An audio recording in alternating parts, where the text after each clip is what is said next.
Bienvenue sur cette chaîne qui nous conduit tous, semaine après semaine, non pas vers un concept antique, mais vers l'authentique. 11 février 1858, 11 février 2025, 167e anniversaire de la première apparition de l'Immaculée Mère de Dieu à Bernadette Soubirous, à Lourdes, en France. 2 mars 1858. La Vierge Marie confie à Bernadette un message clair. Allez dire aux prêtres qu'on vienne ici, en procession, et qu'on y bâtisse une chapelle. L'identité de la Mère de Dieu. Le 25 mars 1858, lors de la 16e apparition, Bernadette demande à la dame son nom. Après plusieurs insistances, elle reçoit cette réponse, en gascon, le patois local. Que soy era Immaculada Concepción. Je suis l'Immaculée Conception. Le monde a entendu, le monde a cru et le monde a réagi. Aujourd'hui à Lourdes, bien plus qu'une chapelle s'élève. Ce sanctuaire est devenu l'un des plus grands lieux de pèlerinage au monde, où des millions de fidèles se rassemblent pour prier, cherchant la paix, l'amour, l'espoir, la foi, la guérison et la conversion. En nous remémorant le regard contemplatif et le sourire inoubliable que l'Immaculée Conception a dressé à Bernadette et sous le signe de la croix, portée par son Fils Jésus-Christ pour nous sauver et nous emmener au ciel. Le 25 mars 1858, cette révélation, je suis l'Immaculée Conception, faite par la Mère de Dieu lors de sa 16e apparition, est une déclaration intemporelle qui reconnaît et affirme sa nature divine et éternelle. Ainsi, Lourdes nous révèle bien plus qu'un simple message. Lourdes est une clé qui ouvre notre cœur à la plénitude de l'avenir de l'humanité. Un jour, nous serons tous immaculés.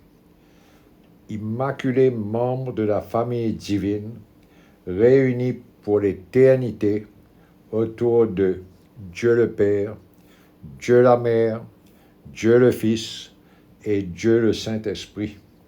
Mais la tradition abrahamique imposait le silence.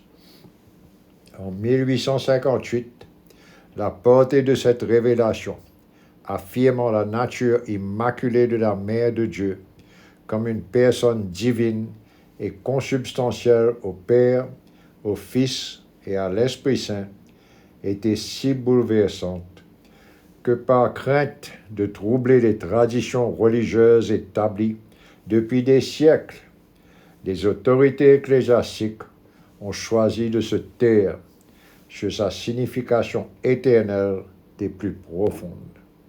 Pourtant, reconnaître cette vérité dans son intégralité rétablirait l'équilibre doctrinal et social et servirait de puissant catalyseur pour l'amour, la paix et l'unité dans le monde. 2019, 161 ans plus tard, la Mère de Dieu nous offre une révélation approfondie.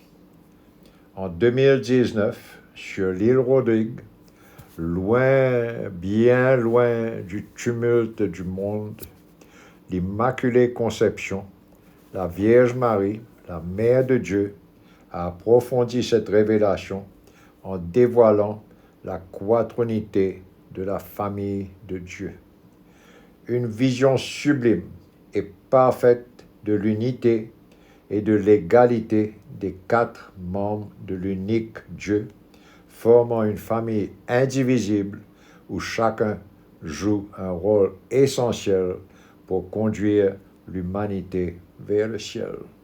Depuis 2019, Marie, la Mère de Dieu, comme toute bonne maman, insiste que son message écrit et audio concernant sa famille divine doit être répandu au sein de nos familles individuelles et notre famille internationale pour le plus grand bien de tous ses enfants.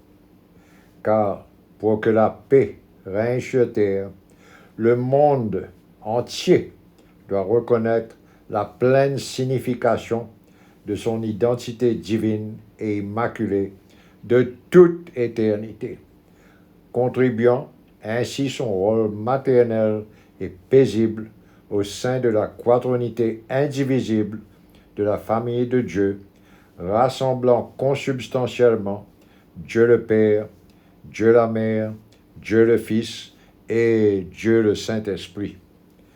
En ce 167e anniversaire de la première apparition de la Mère de Dieu à Lourdes, honorons sa divinité et embrassons la quaternité. Cette vision complète et parfaite de la famille divine. Faisons de cette révélation notre chemin, que nos épreuves et nos joies deviennent des marches vers l'accomplissement de notre mission, celle d'annoncer cette bonne nouvelle, facilitant ainsi la conversion de notre condition humaine et pécheresse vers notre vocation sainte et immaculée, éternellement en devenir au sein et à l'image de la famille divine. Merci pour votre intérêt. Abonnez-vous pour approfondir votre quête spirituelle et partagez vos réflexions en commentaire, s'il vous plaît. Que Dieu vous bénisse tous.